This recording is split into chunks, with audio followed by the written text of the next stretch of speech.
Good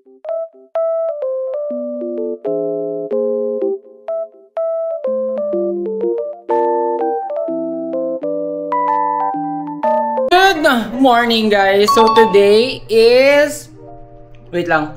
Today is kumakain ko sa akong chocolate. Sunday, August. Ano bang August ngayon?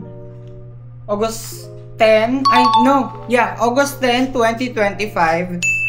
And I am planning na lumabas para mamalengke. So since it's Sunday at nakita ko na yung eggs namin dito ay 2 peraso na lang. So might as well na bumili na rin ako.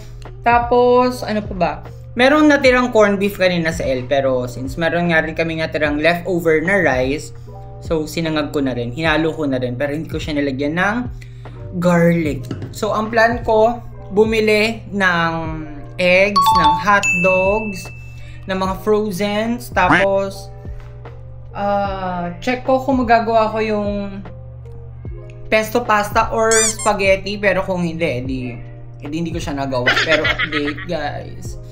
It's been a week since gumagamit ako nitong Abonné na 3 times collagen lotion, at masasabi ko na unti-unti nag-improve yung aking skin, at unti-unti rin na nasasana yung aking katawan. Although, ano ba ang gulo ng ka?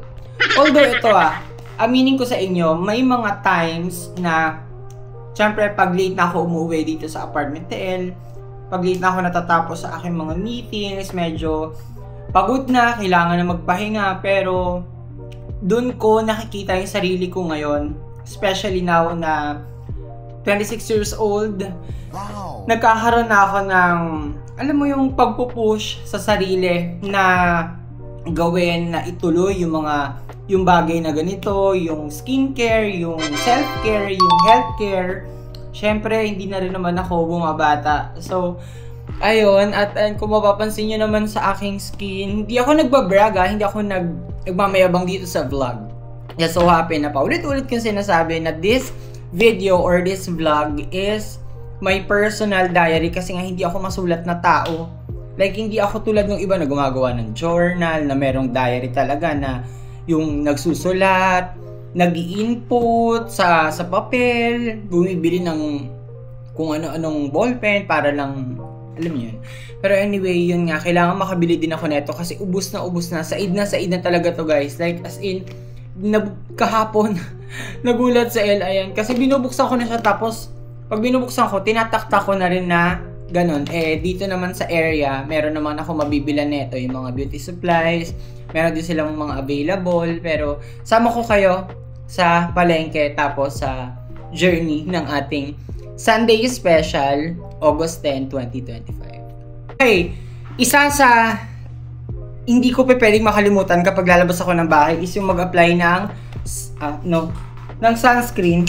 Ito kasi yung, ayan, nakita niyo na to, yung aking niacinamide, pero ito talaga yung ginagamit ko ngayon na sunscreen, which is yung Belo Sun Expert. Ayan, meron siyang 60 SPF na sobra din ako nahiyang. Hindi nagkaroon ng yung aking face.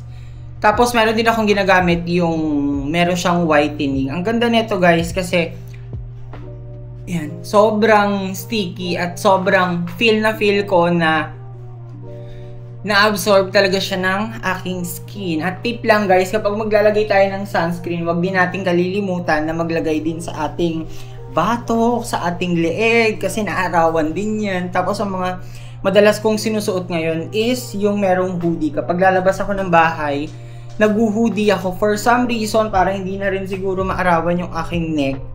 Okay. Malapit lang naman.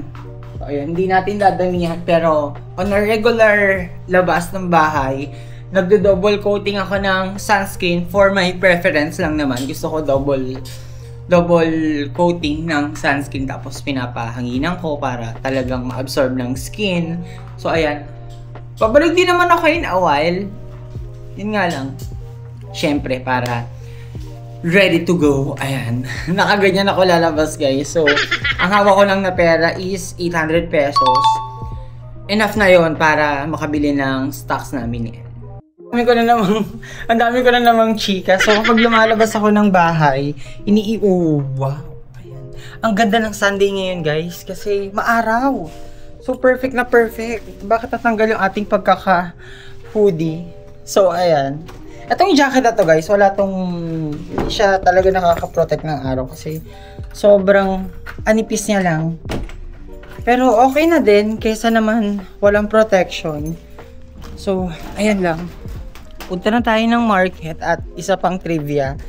Ngayon, kapag pumupunta akong palengke, nagdadala na ako ng yan. Siyempre yung aking eco bag para dito ko na lang isusuksok lahat. Kasi kapag hindi ako nagdadala, alam mo yung ang daming bitbitin. Ang dami kong kailangang bitbitin na to the point na ang bigat na niya, bumibigat. So, siyempre, must have din yung payong. Kahit naka-hoodie, kailangan nakapayong pa rin. Isa pa tong payong na to, wala rin siyang sun protection. So, unahin ko na muna ang pagbili ng frozen, tulad ng hotdog. Pero, check natin. Pasok tayo sa may dali kung ano yung pwede nating mabili doon ng mga hotdogs. Kasi malapit lang. Siguro mga wala pang 10 minutes walk. Punta dito sa may dali at napatunayan ko na masarap yung kanilang salmon doon. Eh alam niyo naman 'di ba nagluto ko ng sinigang na salmon at nabili ko lang yun for 500 grams ng 149 or 100 sakto. 150 pesos. So sobrang mura. Yung aking shades nalaglag siya last time na hindi ko alam kung saan yung pa naman yung shades na komportable yung aking mata kasi pag sinusuot ko yun tapos sobrang taas ng araw, tanggalin ko na nga. Medyo nababother kasi ako dito sa aking hoodie. So going back, nahulog yung aking shades. Meron akong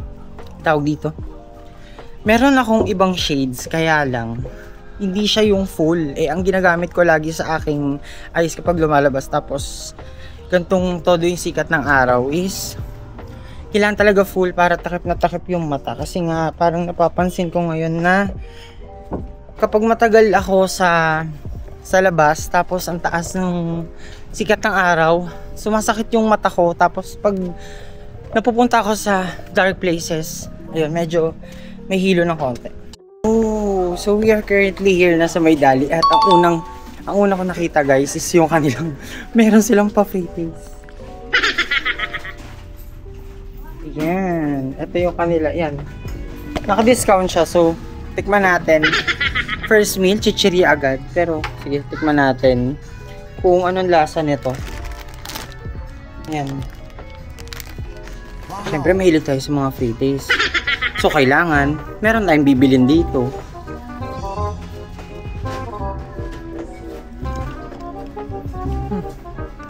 Sarap. Iwan ko sana yung aking payong kaya lang, wag na. Masarap yung chips. Perfect siguro para sa mga nagda-diet. At I must say guys na ang mura dito sa may dali. So punta ako sa may frozen section. Tingin tayo ng hotdog. Ay, wait lang. May hotdog dito Ito Pero curious ako kasi meron silang yan. Meron silang variant na asan na ba yun? Yung parang may garlic. Yan siya.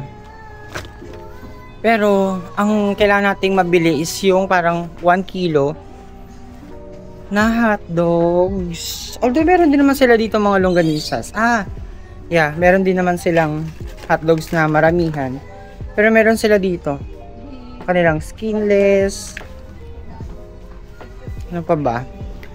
Bacon and ham strips. Ito Yan. Ito hindi ko alam kung ano. 118 pesos. Ito yung kanyang brand. Pero ang gusto ko is yung kanilang. Check natin tong kanilang hotdog. Kano to? Yan. Yung Hungarian, wait lang, yung kanilang Hungarian sausage. Meron silang palm oil. Pero, kuha ba tayo? Yeah, sige. Kuha tayo ng Wag muna oil. Ito, yung kanilang Hungarian sausage. Tapos ano pa ba? Tara, pakita ko muna sa inyo. Meron din silang nuggets. Paano tong nuggets? Itong nuggets guys, 75 pesos. Tapos, meron silang all-time din yung kanyang brand na regular size na 1 kilo. 170 pesos. 169 pesos pala, I mean, to be exact. Tapos, meron din silang 159 pesos pala yung kanilang salmon belly. Tapos yung kanilang 1 kilo na cream dory, 102 pesos. Pero kuha tayo ng cart para may ilapag ko tong aking payong. At wait, ikot na lang tayo kasi merong music. So ang lakas niya. So kuha lang tayo ng baskets. Diyos ko, kanya-kanya. Grabe. Self-arrangement kung paano ako makakuha ng shots dito sa may camera. Kasi hindi ito yung cam na yung katulad sa Osmo kasi pwede siyang mamagnet or kung ano pa man. Kumuha na rin ako ng baskets para makapaglagay tayo ng ating mga pwedeng bilhin. So unahin natin Shanghai. Ay! Nagulat pa nga. Pero sige, kuha tayo ng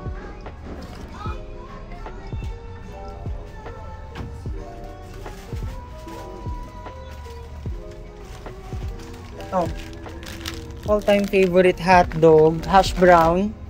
Kuha ba tayo ng hash brown? 99 pesos. Sige. Kuha tayo. Kasi ang mura lang ng hash brown nila. Ito.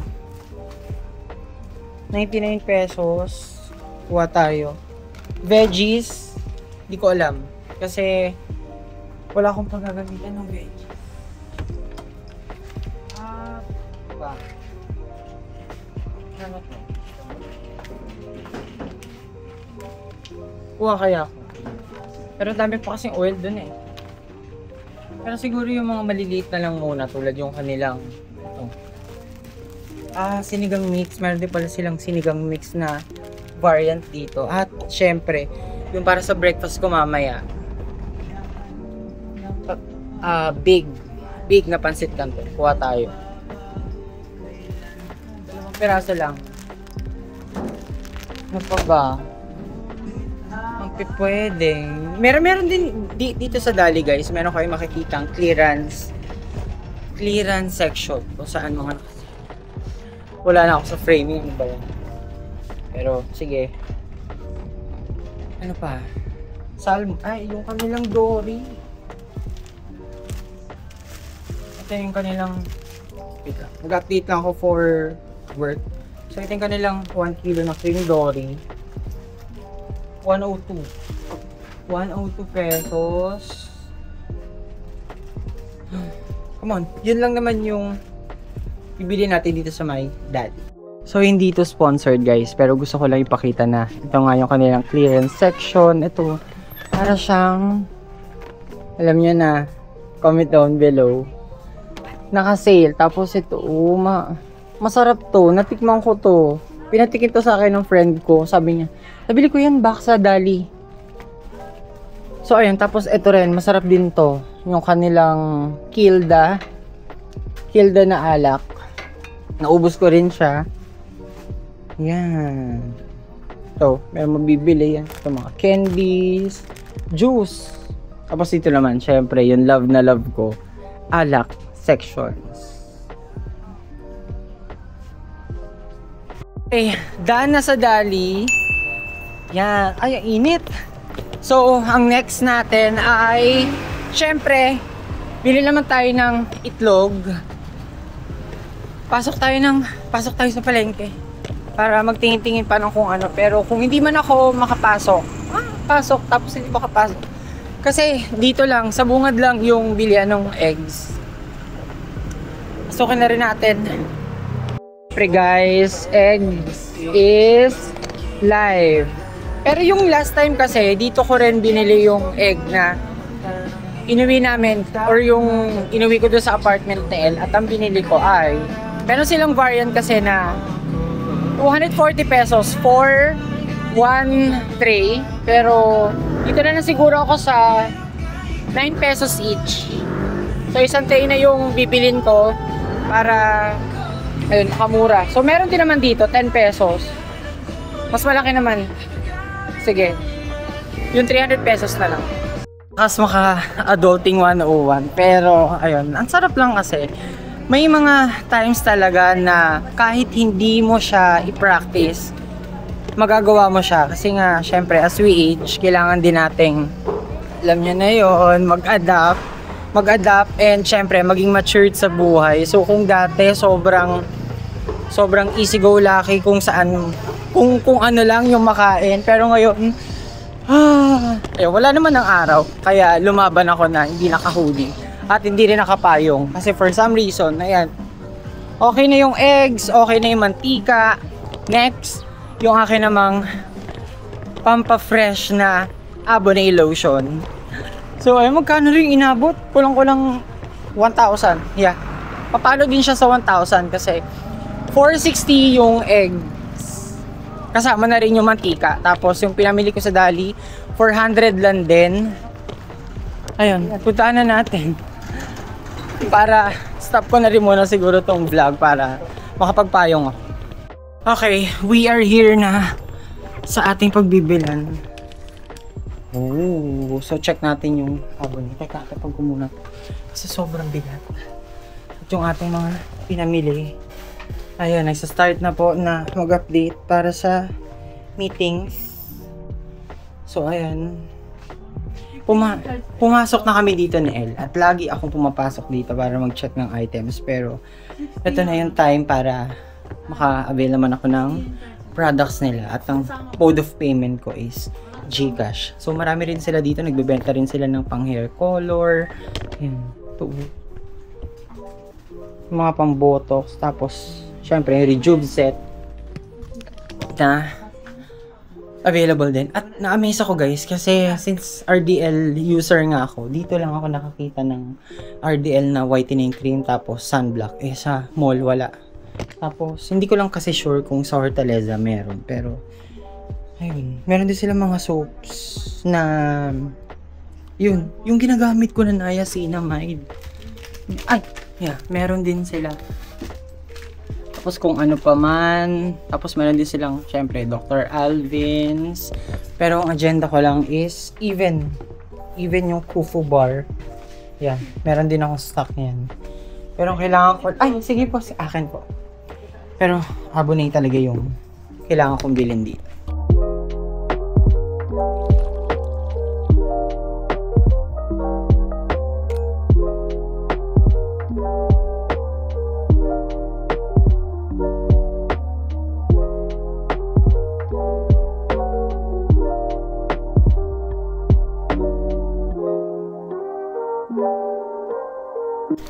Siyempre, napachika pa ako ng konti, no?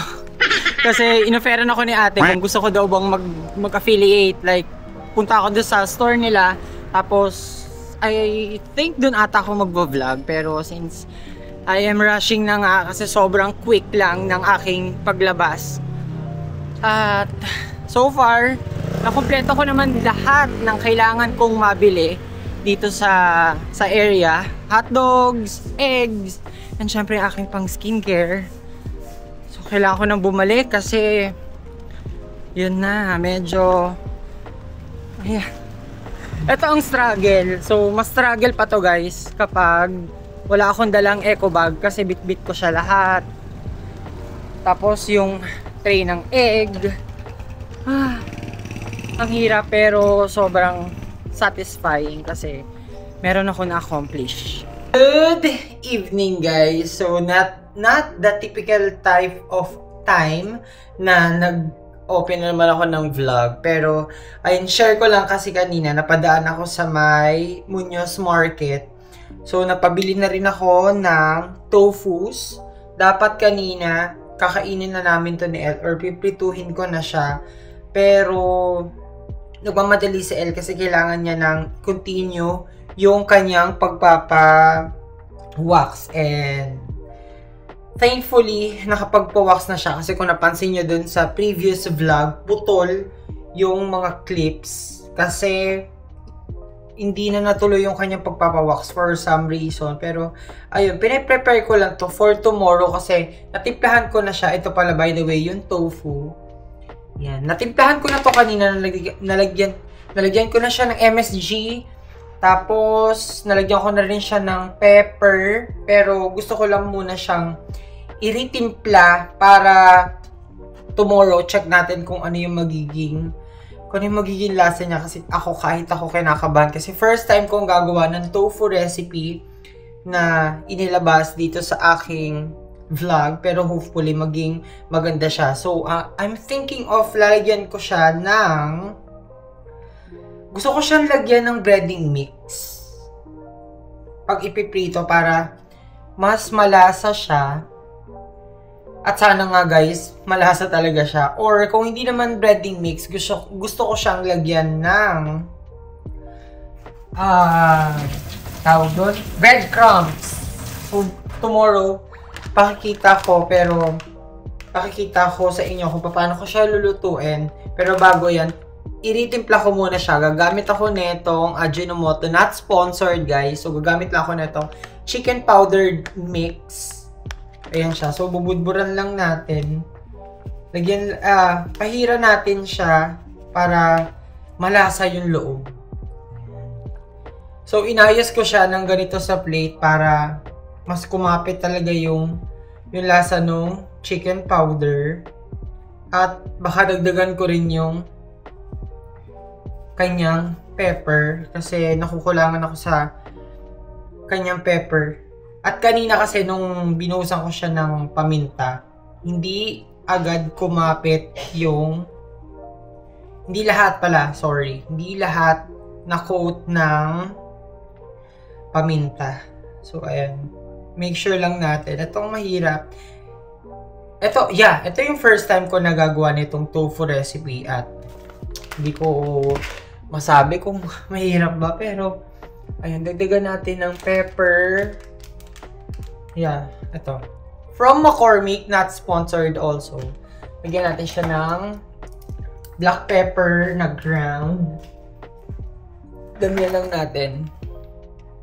Baka siguro, kung hindi crispy fry yung ilagay ko, breadcrumbs. Kasi kung breadcrumbs, bibili pa ako sa labas. Pero, okay na yan. I-season lang natin.